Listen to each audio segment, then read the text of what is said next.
اعوذ باللہ من الشیطان الرجیم بسم اللہ الرحمن الرحیم۔ محترم سامعین، السلام علیکم ورحمۃ اللہ وبرکاتہ۔ میں آپ کو اپنے چینل اقصیٰ اسلامک ایجوکیشن میں خوش آمدید کہتی ہوں اور دعا کرتی ہوں اللہ تعالیٰ آپ سب کو خوش رکھے، آباد رکھے اور آپ پر اپنی ہزار رحمتیں بارش کی طرح برسائے۔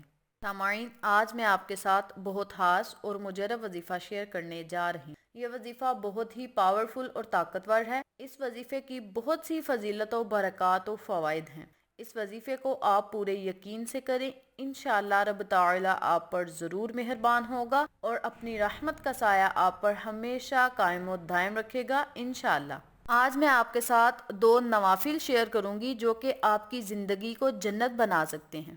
آپ کے تمام گناہ معاف ہو سکتے ہیں اور آپ اللہ تبارک و تعالی کی خوشنودی حاصل کر سکتے ہیں، اللہ تبارک و تعالی کو راضی کر سکتے ہیں، اللہ تبارک و تعالی کی رضا حاصل کر سکتے ہیں۔ آج میں آپ کو جو وظیفہ بتاؤں گی یہ بہت ہی بابرکت وظیفہ ہے اور بہت ہی چھوٹا سا عمل ہے۔ آپ اس عمل کو، اس وظیفے کو شعبان کے پورے مہینے میں کریں، رب تعالی آپ کی ہر دعا کو قبول فرمائے گا اور آپ کے تمام کبیرہ صغیرہ گناہوں کو معاف فرمائے گا۔ شعبان کے علاوہ بھی آپ روزانہ ان 2 نوافل کو ادا کر سکتے ہیں، لیکن شعبان کے مہینے میں اگر آپ ان 2 نوافل کو ادا کریں گے تو رب تعالی آپ کے تمام گناہ معاف فرما دے گا، آپ کی تمام خطاؤں کو معاف فرما دے گا اور آپ سے راضی ہو جائے گا۔ شعبان کا مہینہ بہت ہی برکتوں والا، بہت ہی عظمتوں والا مہینہ ہے۔ اس مہینے میں زیادہ سے زیادہ درود پاک پڑھا کریں، جتنے زیادہ ہو سکے نوافل ادا کیا کریں، اللہ تبارک و تعالی کی عبادت کیا کریں، توبہ استغفار کرتے رہا کریں اور اپنے گناہوں کی معافی طلب کرتے رہا کریں اور اپنی پریشانیوں کا اظہار رب کریم سے کیا کریں۔ رب کریم آپ کے تمام گناہ معاف فرما دے گا، آپ کے تمام دکھ درد پریشانیوں کو دور فرما دے گا انشاءاللہ اور آپ خوشحال زندگی گزار سکیں گے۔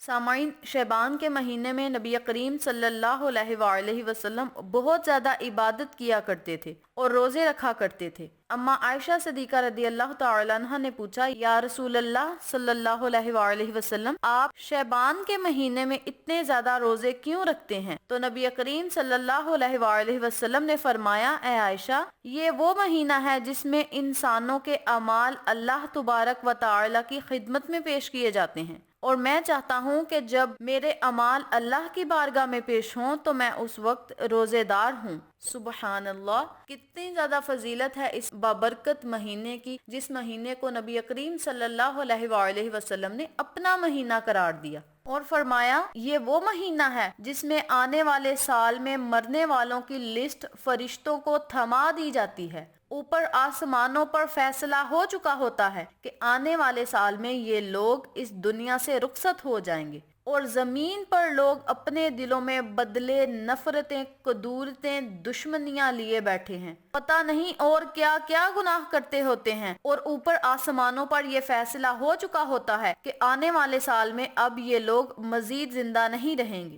تو میرے بھائیوں اور بہنوں، ہمیں چاہیے کہ ہر رات سونے سے پہلے اپنے گناہوں کی معافی مانگ لیا کریں، اپنے گناہوں سے توبہ کر کے سویا کریں تاکہ کل کو ہمیں اللہ تبارک و تعالی کی بارگاہ میں شرمندہ نہ ہونا پڑے۔ اس لیے آپ سب لوگ رات سونے سے پہلے اللہ تبارک و تعالی کا ذکر و ذکار کیا کریں اور تمام لوگوں سے اچھے اخلاق سے پیش آیا کریں، کیونکہ نبی کریم صلی اللہ علیہ وآلہ وسلم نے فرمایا کہ کسی دوسرے کے ساتھ مسکرا کر بات کرنا، اچھے اخلاق سے بات کرنا، اچھے اخلاق سے پیش آنا بھی ایک صدقہ ہے۔ اس لیے لوگوں سے اچھے اخلاق سے پیش آیا کریں اور اللہ سے اپنے گناہوں کی معافی طلب کرتے رہا کریں۔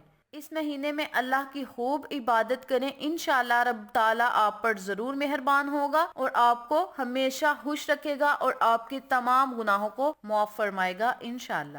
تو چلیں، آپ کا وقت ضائع کیے بنا ہم اپنے مقصد کی طرف چلتے ہیں۔ وظیفہ ذکر کرنے سے پہلے میری آپ سے گزارش ہے کہ میری ویڈیو کو آخر تک ضرور دیکھیے گا، اور جن لوگوں نے ابھی تک میرے چینل اقصیٰ اسلامک ایجوکیشن کو سبسکرائب نہیں کیا وہ نیچے موجود لال رنگ کے بٹن کو دبا دیں اور ساتھ موجود گھنٹی کے بٹن کو دبا دیں تاکہ میری ہر نئی آنے والی ویڈیو کی اپڈیٹ آپ تک بآسانی پہنچ سکے۔ جزاک اللہ۔ وظیفہ کرنے کا طریقہ اچھی طرح سن لیں اور سمجھ لیں۔ آپ نے روزانہ عشاء کی نماز ادا کرنے کے بعد یا رات سونے سے پہلے 2 رکعت نوافل صلاۃ التوبہ کے ادا کرنے ہیں۔ ان دو نوافلوں کو آپ عشاء کی نماز ادا کرنے کے بعد بھی پڑھ سکتے ہیں اور سونے سے پہلے بھی پڑھ سکتے ہیں۔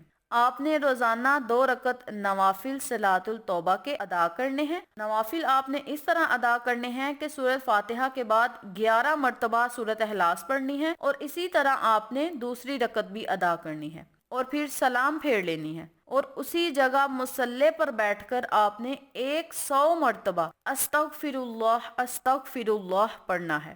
اس کے اول اور آخر 3 مرتبہ درود ابراہیمی لازم پڑھنا ہے۔ پھر آپ نے اللہ تبارک و تعالی سے رو رو کر گڑ گڑا کر دعا مانگنی ہے، اپنے گناہوں پر شرمندہ ہو کر اللہ سے دعا کرنی ہے، اپنے گناہوں کی معافی طلب کرنی ہے۔ رب تعالی آپ کی ہر دعا کو ضرور قبول فرمائے گا اور آپ کے تمام کبیرہ صغیرہ گناہوں کو معاف کرے گا اور آپ پر رحم فرمائے گا۔ بے شک رب تعالی رحیم و کریم ہے، وہ رحم کرنے والا ہے۔ انشاءاللہ رب تعالی آپ کی تمام پریشانیوں کو ضرور ختم کرے گا اور آپ پر اپنی رحمت کا سایہ ہمیشہ قائم رکھے گا۔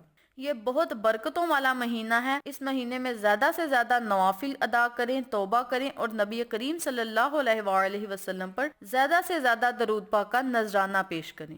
یہ تھی اس وظیفے کی فضیلت و برکات و فوائد جو میں نے آپ کے ساتھ شیئر کیے ہیں۔ امید کرتی ہوں آپ کو میری ان تمام باتوں اور وظائف کی اچھی طرح سمجھ آ چکی ہوگی۔ اگر آپ کو میری کسی بات کی سمجھ نہ آئے تو آپ کمنٹ باکس میں پوچھ سکتے ہیں، ہم آپ کی رہنمائی ضرور کریں گے۔ آخر میں اللہ سے دعا ہے اللہ یہ وظیفہ مجھے اور آپ تمام سامعین کو کرنے اور دوسروں کے ساتھ صدقے کی نیت سے شیئر کرنے کی توفیق دے، 5 جگانہ نماز پڑھنے کی توفیق دے، اپنے گناہوں سے توبہ کرنے کی توفیق دے اور ہمیں تمام بیماریوں سے بچائے، آمین۔ اگر آپ کو ہماری ویڈیو پسند آئے تو اسے لائک کریں، شیئر کریں، ہمارے چینل کو سبسکرائب کریں اور ساتھ والے بیل آئیکن بٹن کو ضرور دبا دیں تاکہ میری ہر نئی آنے والی ویڈیو کی اپڈیٹ آپ تک بآسانی پہنچ سکے۔ انشاءاللہ پھر کسی نئے وظیفے کے ساتھ آپ کی خدمت میں حاضر ہوں گے۔ تب تک کے لیے اجازت دیں۔ السلام علیکم ورحمۃ اللہ وبرکاتہ۔